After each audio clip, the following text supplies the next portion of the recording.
So, Judah's character revealed by Joseph. What we'd like to do is start out with Genesis 49. This is where Jacob gives the prophecies or blessings to his 12 sons on the last day of his life. So he says various things to them. Now, 7 of the sons are not mentioned at all up to this point, other than their birth. 5 of them are mentioned. But here's the question: why were these specific prophecies given? I mean, ask yourself that. Why were they given? Were they because of things that these sons had already done? In other words, here's what you did, and here's what the Lord is going to do for you and your progeny? Or were they simply prophecies of future events for the descendants of these 12 men? In other words, did the lives of these sons warrant these prophecies, or were these prophecies arbitrarily assigned for reasons known only to God? Well, these prophecies were given in the order of the births of Jacob's sons. So today what we'd like to do is focus on the first 4 of these prophecies, and these are all to the sons of Leah, who was Jacob's first wife. So in Genesis 49:3, we have Reuben. Reuben, you're my firstborn, my might and the fruits of my vigor, excelling in rank and excelling in power, but unstable as water. Now, when you think of that, if you here's a bottle of water, if I pour that in my hand, what'll happen? It's not going to stay there. It's all going to run out. It's water and I right now are very unstable. So you're unstable as water. He says, you shall no longer excel because you went up onto your father's bed and you defiled it. Well, if we look in Genesis 35:22, that Reuben went and lay with Bilhah, his father's concubine, and Israel heard of it. And for this sin of passion and lust, and for the disrespect for his own father, Jacob, Reuben lost the firstborn's preeminence. Well, know that this rejection was because of things that Reuben had already done. Next, we're going to look at Simeon and Levi, Genesis 49:5 and 6. Simeon and Levi are brethren, instruments of cruelty. And in verse 6, New Revised Standard, it says, may I never come into their counsel. May I not be joined to their company. For in their anger they killed men, and in their whim, at their whim, they hamstrung oxen. In other words, I don't ever want to be like them. I don't want to take suggestions for them, be like them at all, because what they did was terrible. Well, after Jacob and his family had returned from Laban and Paddan Aram, Dinah, who was also Leah's daughter by Jacob, so she was a full sister of Simeon and Levi and Reuben and Judah, for that matter. But Leah was raped by Hamor, a Canaanite, one of the towns there. Well, Simeon and Levi, they found out about this, and the folks in the Hamor city thought, hey, these sons of Jacob, they're very rich. Why don't we trade with them, invite them to live with us? So Simeon and Levi said, hey, that'd be fine. They developed this deceitful plan to make a pact of circumcision with all the men of Hamor city. All you have to do is be circumcised, and we'll work this out. Well, on the 3rd day, when they were sore, this is Genesis 34:25, and all these scriptures are in the handout. When they were sore, the Simeon and Levi entered the city and slew all the males, all of them. Now, this was an act of pure vengeance and wrath that far exceeded justice. So, because of this wrath, Jacob's saying, I don't want to be like these sons. And the prophetic result to them would be in Genesis 49:7, I will divide them in Jacob and scatter them in Israel. And when we look at what their ultimate situation was, the Levites were scattered throughout Israel in the many Levitical cities. We know that. And it turns out that Simeon would have the southernmost inheritance in the land. And so the land of Simeon would have no Israelites on their southern border. They just had Gentiles on their southern border. Well, these three older full brothers of Judah allowed their passions of lust and vengeance to lead them into terrible sins. And as Judah's older brothers, now think of it. If you're a boy and you've got three older brothers, they're going to influence you. And likely these older brothers had a strong influence on Judah. But when we come to Jacob's prophecy for Judah, things take quite a dramatic change. In Genesis 49, 8 and 9, or 8 and 10, we'll look at, Judah, thou art he whom thy brother shall praise. The scepter shall not depart from Judah, nor a lawgiver from between his feet, until Shiloh come, and unto him that shall the gathering of the people be. Now, Jacob doesn't say anything in this prophecy about what Judah may have already done to warrant this wonderful blessing. Now, of course, we know Jesus was in the line of Judah. We know that. But the question is, did God arbitrarily choose Judah, whose name, by the way, means praise, for this glorious future, or was there something that Judah had done to merit these blessings in some way? Well, we want to look at the scriptural record for these answers and then see if there are lessons for our walk in the narrow way. That's what we always want to do. What's the lesson for our walk in the narrow way? Well, the scriptures have very, very little to say about Judah, except, now mostly, there are a few things, but it's mostly about his dealings with Joseph. So that's where we're going to start. We'll look at the story of Joseph, to see how Judah's actions and characters are revealed. Now, the story of Joseph, I mean, Joseph was a luminary. He was so amazingly bright in the things that he did. His story just shines. We know it's a picture of Jesus, and I think we all realize that the life of Jesus was this wonderful picture of Joseph. There are too many J's here. The life of Joseph was a wonderful picture of the life of Jesus, both sides of the veil. Well, Brother Suklamian gave a wonderful lesson about this. It's called The Story of Joseph. I highly recommend that. That's on Christian Resources. If you haven't heard it, you have to listen to this. It's really wonderful.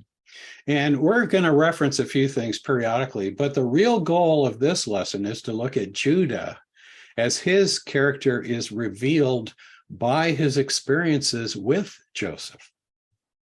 Now, when we look at Joseph, Joseph was Jacob's 11th son and the firstborn of Rachel, Jacob's second wife.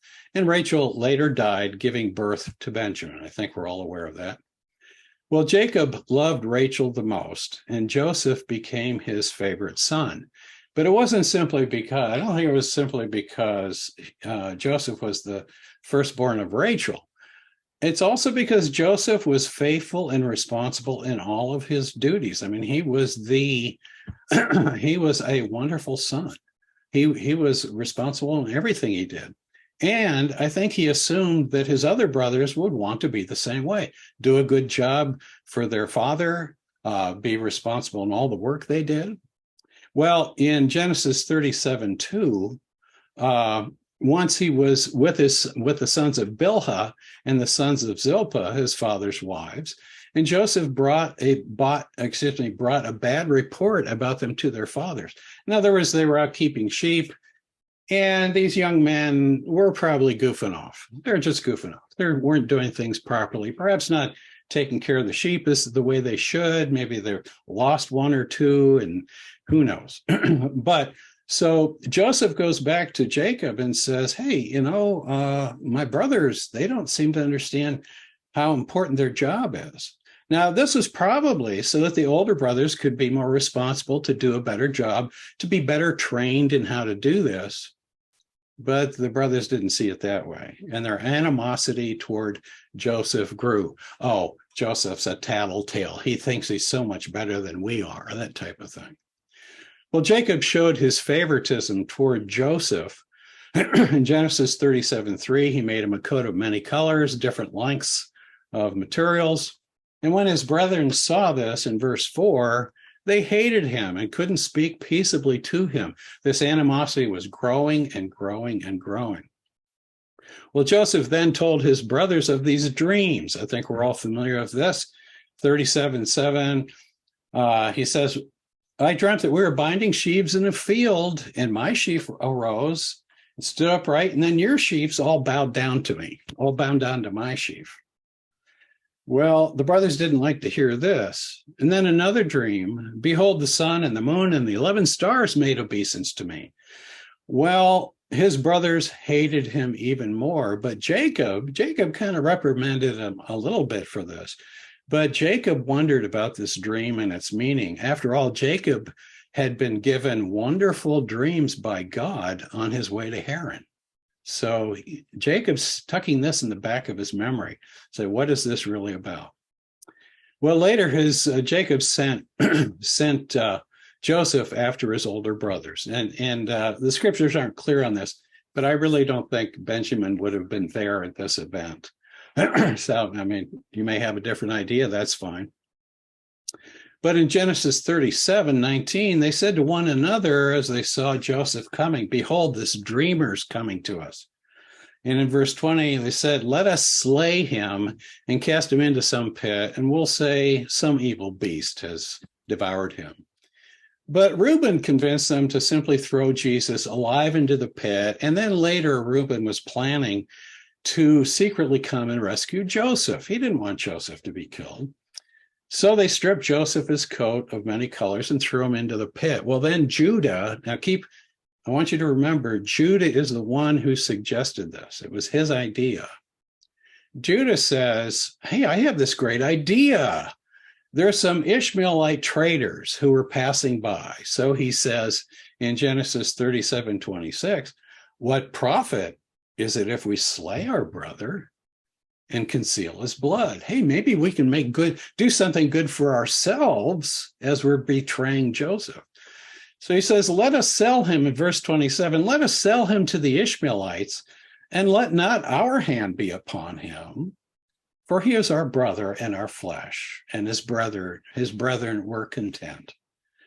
Then they sold Joseph to the Ishmaelites for 20 pieces of silver, and they brought Joseph to Egypt. Well, I'm sure that the brothers thought highly of themselves, that they didn't kill Joseph, but simply sold him as a slave, and how clever they were to profit from this heinous act. Well, Reuben later came back to release Joseph from the pit, but when he saw that Joseph was gone and sold, Reuben didn't have the backbone to stand up to his brothers. Now, Jacob was very rich, and all these brothers had access to this wealth. They could have gone to Egypt to buy Joseph back. They could have easily done this. So, did they do this? No, they didn't.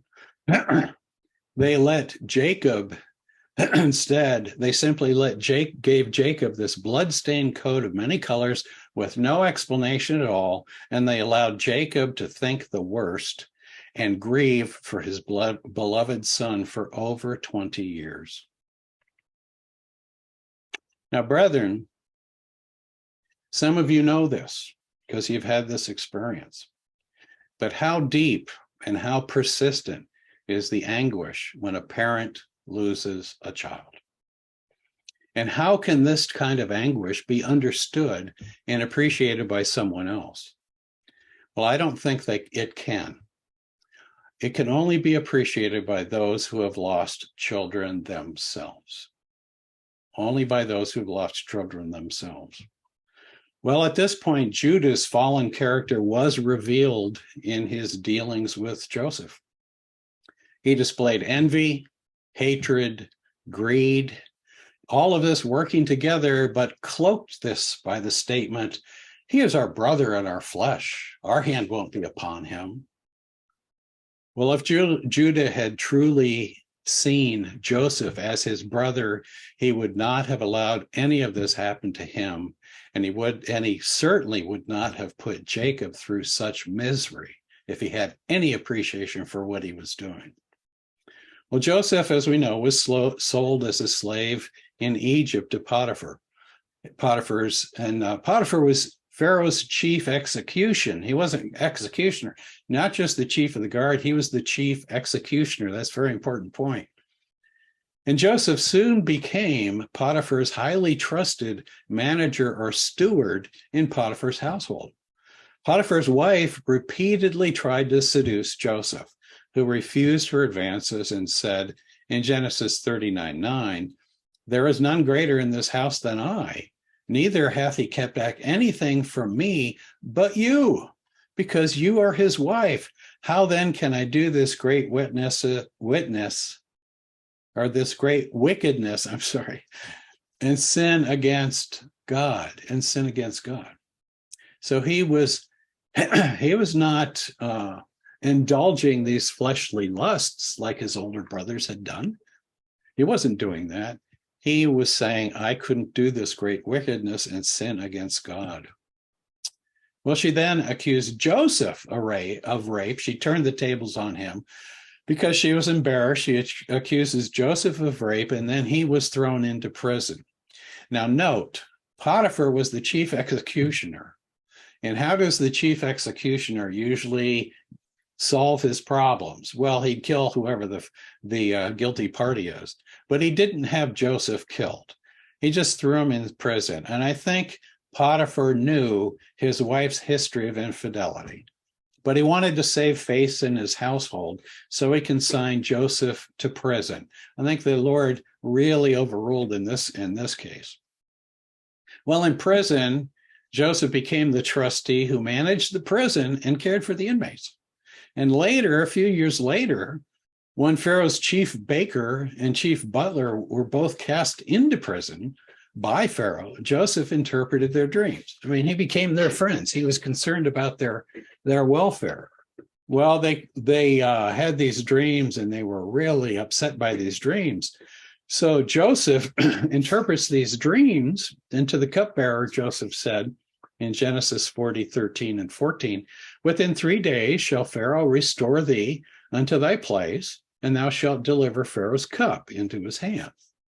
But, so he says, and when this happens, when this wonderful deliverance happens, think on me when it shall be well with thee, and show kindness, I pray thee, unto me, and make mention of me unto Pharaoh, and bring me out of this house. In other words, he's saying, don't simply think of yourself. Think of the one who's giving you this wonderful interpretation of these dreams. Well, then Joseph sadly said to the chief baker that his dreams indicated that in 3 days he would be killed. And certainly that happened as well, precisely happened. Well, once he was restored, the chief butler forgot all about Joseph. He was just thinking of himself. He was celebrating. He goes back to put the cup into Pharaoh's hand, forgets all about Joseph. Well, in time, more years pass by. And in time, God gave Pharaoh 2 very disturbing dreams that woke Pharaoh out of his sleep. One of them was of 7 fat cows coming out of the Nile, important point, coming out of the Nile, followed by 7 lean cows that devoured the fat cows, but were no better for it. And then 7 fat ears of grain were followed by 7 thin ears that swallowed up the fat ears and were no better for that either. Well, Pharaoh was disturbed. He called for all his magicians, his astrologers, to interpret, but they could not. Then the chief butler told Pharaoh how Joseph, this man in prison, Joseph, had precisely interpreted his dream in prison, foreshadowing his release. And certainly it happened exactly as he had said. So Pharaoh called Joseph out of the prison house. Joseph cleaned himself up, changed his clothes, and appeared before Pharaoh. And when Pharaoh asked Joseph about his ability to interpret the dreams, he humbly said in Genesis 41:16, I cannot do it, but God will give Pharaoh the answer he desires. Well, both dreams gave the same prophecy. In Genesis 41:29 and 30, behold, there come 7 years of great plenty throughout all the land of Egypt, and there shall arise after them 7 years of famine, and the famine shall consume the land. Well, Joseph, being the amazing administrator that he was, in everything that he did, he suggested the best course of action. He said, during the years of plenty, save for the years of famine. I mean, that only makes sense. So in Genesis 41:33, now therefore let Pharaoh look out a man discreet and wise and set him over the land of Egypt. Well, Joseph had just said, here's the best plan of action. And Pharaoh realized, well, not only does he know what's going to happen, but he's got this wonderful plan of action to prepare in the years of abundance for the years of famine. Well, of course, Pharaoh chose Joseph. In Genesis 41:40 and 41, he says, thou shalt be over my house, and according unto thy word shall all my people be ruled. Only in the throne will I be greater than thou. And Pharaoh said unto Joseph, see, I have set thee over all the land of Egypt. Well, when we look at what this is picturing, I think we realize that this is a wonderful illustration of how Jesus was hated by his brethren, the leaders of Israel. Of course, they washed their hands and thought, well, we won't kill him. We'll let the Romans kill him. You know, we're not going to put our hands on him. But they sold him for 30 pieces of silver. Of course, Joseph was a boy. He was sold for 20. But he sold Jesus for 30 pieces of silver. He was crucified. He was cast into the prison house of death, only to be raised to the right hand of God, from which he will bless all the families of the earth with the bread of life in the mediatorial phase of the kingdom. Well, Joseph made wonderful preparations during the years of plenty for the years of famine. And he knew that it was only a matter of time until his brothers would have to come to him for food. Well, as the famine spread and was getting worse and getting worse, in Genesis 42:1, Jacob saw that there was grain in Egypt, and Jacob said to his sons, why do you look upon one another? In other words, he was saying, okay, my sons, my 11 sons, you know where you have to go, so go do it. Don't look at each other. You don't have the food. Go to Egypt. Go do it. But Benjamin, he kept Benjamin back. Jacob did not want to risk the last son of his beloved Rachel. Well, Joseph now pictures the Christ head and body in glory, with the authority and ability to give life to mankind. Now, this picture is clear. But brethren, the focus of this story is now on the 10 brothers. Were they still the same men they were over 20 years ago when they sold Joseph into slavery? Well, Joseph is going to find out. Genesis 42:6, Joseph's brethren came and bowed down themselves before him with their faces to the earth. Think of Joseph's dream. Here it is coming to pass. Well, Joseph was now about 40 years old, and he was not recognized by his brothers. Plus, he spoke to them through an interpreter. He immediately put his brothers on the defensive as soon as they started talking.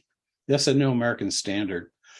Genesis 42:7, Joseph says, where have you come from? Now, this is through an interpreter. Where have you come from? And they said, well, from the land of Canaan to buy food. Joseph says, you're spies. You've come to look at the undefended parts of our land. So he puts them on the defensive right away.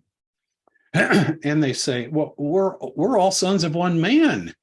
We are honest men. Your servants are not spies. And in verse 13, he says, your servants are 12 brothers in all. I mean, they're spilling their guts. They're telling them everything, telling them their story. Your servants are 12 brothers in all, the sons of one man in Canaan. The youngest is with our father, and one is no longer alive. Well, Joseph shows his authority, that he's not messing around here. And he put the 3 of them in prison for 3 days.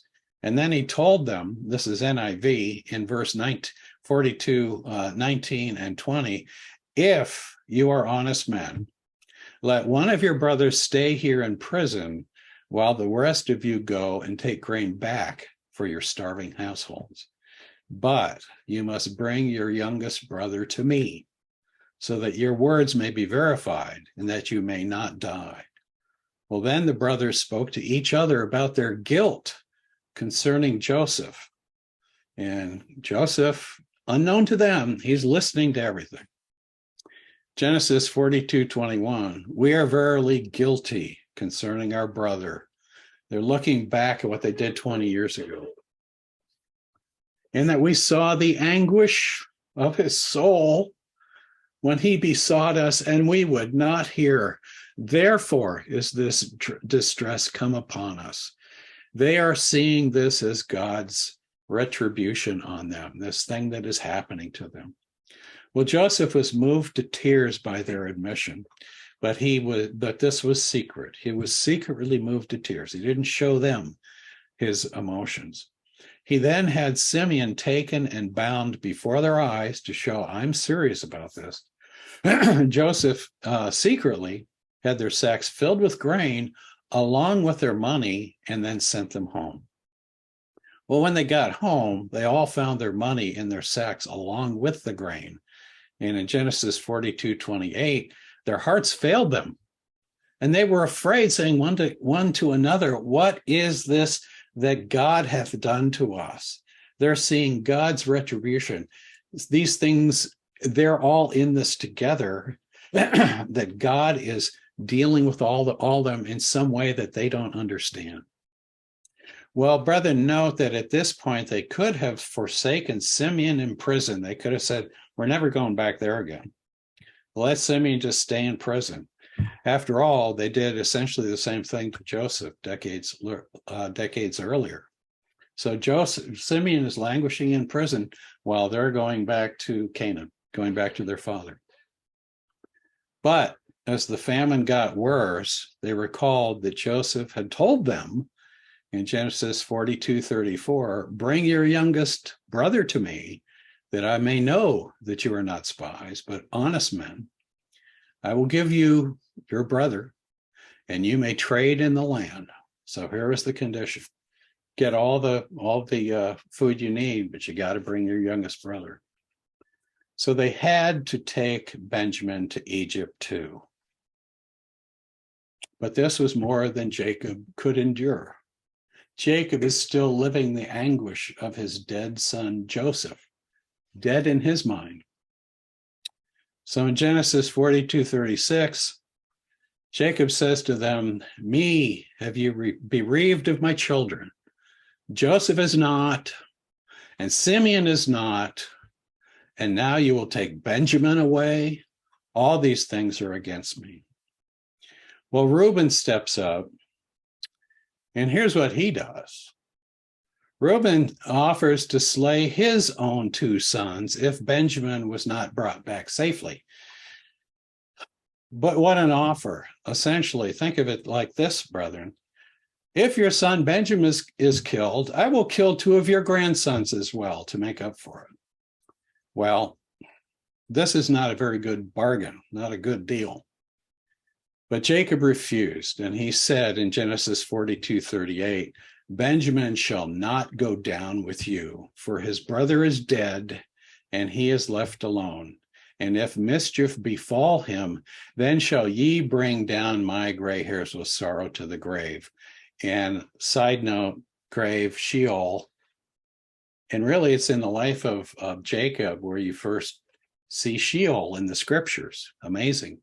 It first comes up in the life of Jacob. Okay. But Joseph, back in Egypt, Joseph knew that the famine was going to continue for many more years and that his brothers would have to return. They had no choice. But how could this situation be resolved? And who would break this impasse? Well, brethren, God would break the impasse. But let's see how. We have to go back about 23 years, perhaps more than 23 years, to Genesis chapter 38. Now, Brother Russell makes no comments on this at all. When we go back to Genesis 38, this is parenthetical. It's really between the betrayal of Joseph and when he gets to Egypt. Here's Genesis 38. It's really about the life of Judah in between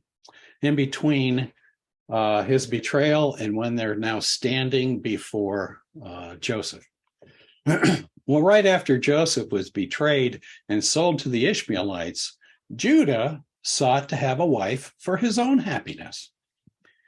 Now, he didn't get away from Haran, from Laban and Haran up in that area, like Isaac and Jacob did. Instead, he went to Adullam, which is in the center of the land of Canaan, and he took the daughter of his friend Shua, and this daughter bore him 3 sons. The names were Onan, and Shelah. Now, it would seem that the Canaanitish upbringing of these 3 sons by their Canaanite mother was not well-pleasing to the Lord. But I'm sure that Judah, even so, Judah dearly loved these sons. These were his sons, whom he raised from birth to adulthood. Well, when was a man, Judah chose Tamar to be Judah's wife. But in Genesis 38:7, Judah's firstborn, was wicked in the sight of the Lord, and the Lord slew him. Well, then, according to Arab custom, and we'll find this later in Deuteronomy 25, verses 5 and 6, Judah said in Genesis 38:8, Judah said to Onan, now this was his second son, who's now adult, he says, go into thy brother's wife and marry her and raise up seed to thy brother. In other words, the son won't be yours, it'll be hers. Well, Onan refused to do the duty of a husband. In Genesis 38:10, and the thing which he did displeased the Lord, wherefore he slew Onan also. Well, brethren, look at what has just happened. Judah has now lost 2 of his beloved sons. And since his 3rd son, Shelah, was still too young to marry, in Genesis 38:11, Judah said to Tamar, remain a widow at my father's house till Shelah, my son, be grown. Well, as the years passed, Judah mourned his 2 oldest sons, and he couldn't bear the thought of losing Shelah the same way. So he broke his oath to Tamar. When Shelah was now a man, he was not given by Judah to Tamar. So Tamar took matters into her own hands. Well, sometime after his wife died, Judah went to shear his sheep at Timnah. Again, this is a city in Canaan. Well, Tamar heard about this. She took off her widow's clothes and dressed up as a harlot at Timnah. Judah didn't recognize her. He propositioned her for the price of a goat from the flock. Well, she agreed, but he insisted that Judah give her his signet, staff, and bracelets as his pledge until he would deliver the goat. Well, after their transaction was complete, Tamar conceived, put on her widow's garments, and went back to her father's house. Well, some months later, Judah finds that Tamar is pregnant, and he said, let her be burned. She's been burned for whoredom. She's gotten pregnant. That should be impossible. Well, when she was questioned, Tamar said, I am pregnant by the man who owns the signet, bracelets, and staff. And Judah said in Genesis 38:26, she hath been more righteous than I, because that I gave her not to Shelah my son. Well, later, Tamar bore twin sons to Judah in Genesis 38:28 and 29. And it came to pass when she travailed that the one put out his hand, and the midwife took and bound upon his hand a scarlet thread, saying, this came out first. But he drew back his hand, and his brother came out, and she said, how hast thou broken forth? This breach be upon thee. Therefore his name was called Pharez. That was Genesis 38:28 and 29. Well, in this 23-year experience, perhaps longer than 23 years, we can see that Judah learned and felt the anguish of losing two of his beloved sons, and was so shaken by this that he broke his oath to Tamar. But God was merciful to him, and through Judah's own failings, God overruled that Judah would have the joy of two additional sons by Tamar. Brethren, what a long and difficult but wonderful lesson that God used to soften Judah's heart. He now could feel the same anguish of a loss of a child, two children, the same kind of anguish that he put his father Jacob through. Now, let's go back to Jacob and to his sons and to the famine. So they're considering going back again to Egypt. Jacob does not want this to happen. No, you're not going to take Benjamin. But with the famine worsening and their food gone, Jacob finally agreed to send Benjamin because there was no choice. But we'll see that Judah was now a changed man who had lost two of his own sons and could now understand Jacob's anguish. And Judah would not allow Jacob to suffer any more losses. So he says in Genesis 43, 8 and 9, Judah said to his father Israel, "Send the lad with me.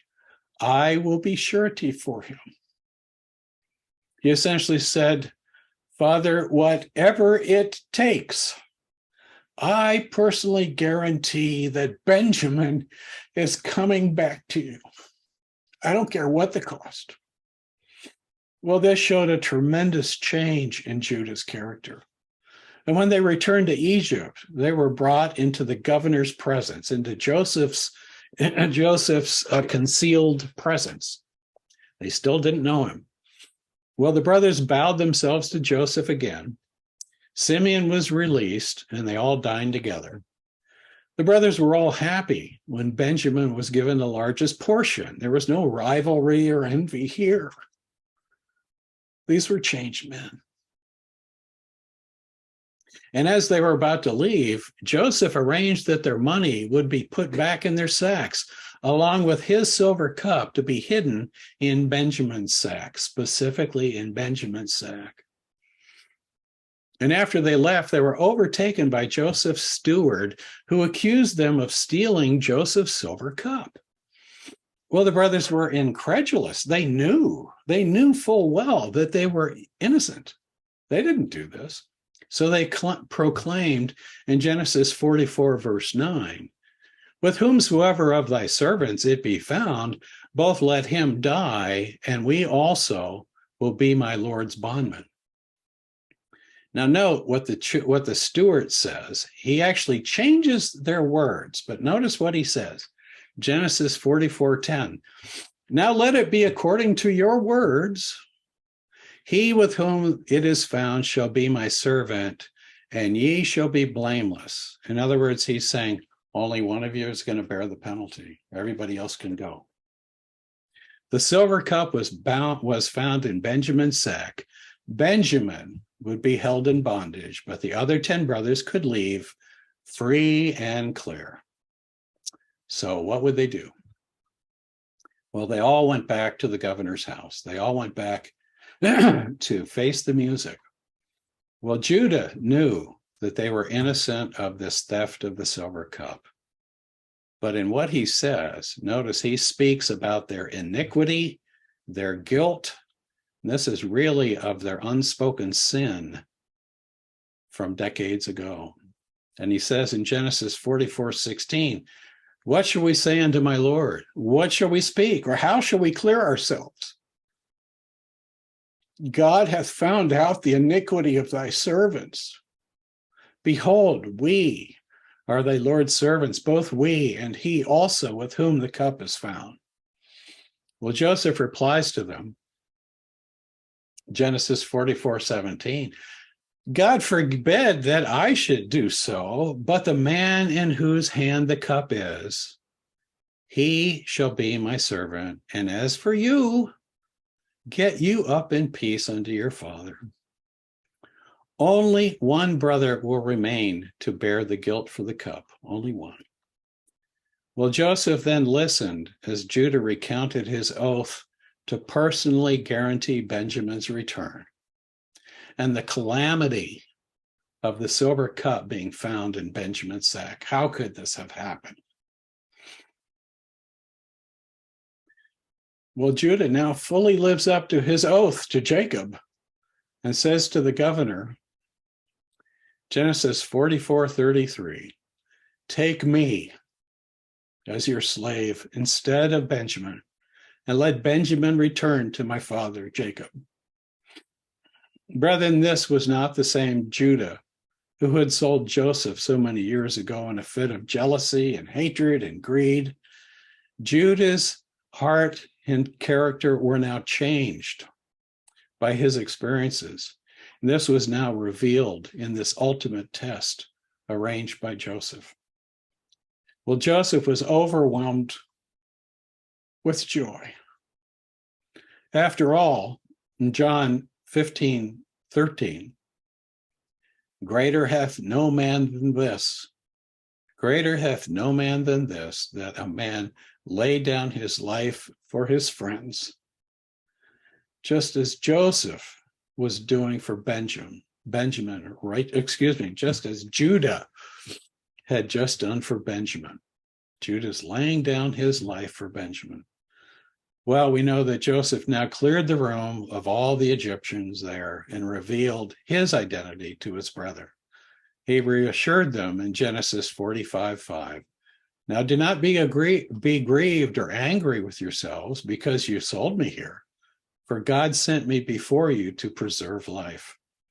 Well, the brothers went back to bring Jacob to Egypt.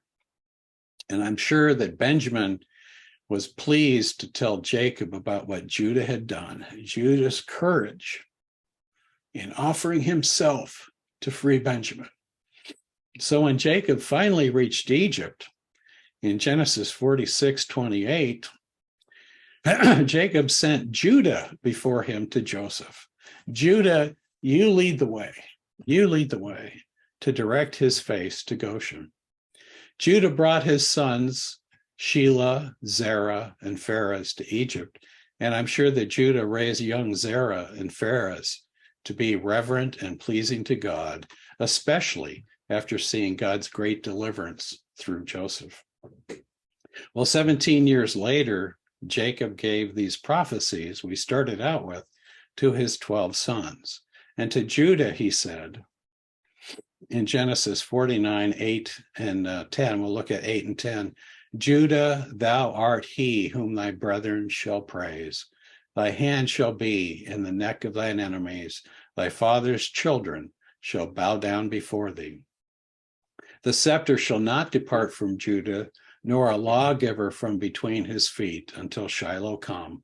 And unto him shall the gathering of the people be. What a blessing for the ancestral line of Jesus to go through Jacob to Judah to Pharez and on. When we look again at these twins, Tamar's twins, Zerah had stuck out his hand, he'd stuck out his hand, and the midwife tied the scarlet thread to his hand to indicate the firstborn. But then he drew his hand back. Well, Pharez, meaning breach, then came out first and seems to picture those who would become the body of Christ. In Hebrews 10:38, now the just shall live by faith, but if any man draw back, my soul shall have no pleasure in him. So Zerah seems to picture the nominal natural as well as nominal spiritual Israel, which drew back and lost their assumed firstborn's portions. Well, centuries later, the tribe of Judah was the first to get the possession in the land. In Judges 1, verses 1 and 2, who shall go up for us against the Canaanites first? Who shall go up for us against the Canaanites first to fight against them? And the Lord said, Judah shall go up. Behold, I have delivered the land into his hands. Also, Jews today, they're so named because the majority of Israel who returned from Babylon were from the tribe of Judah.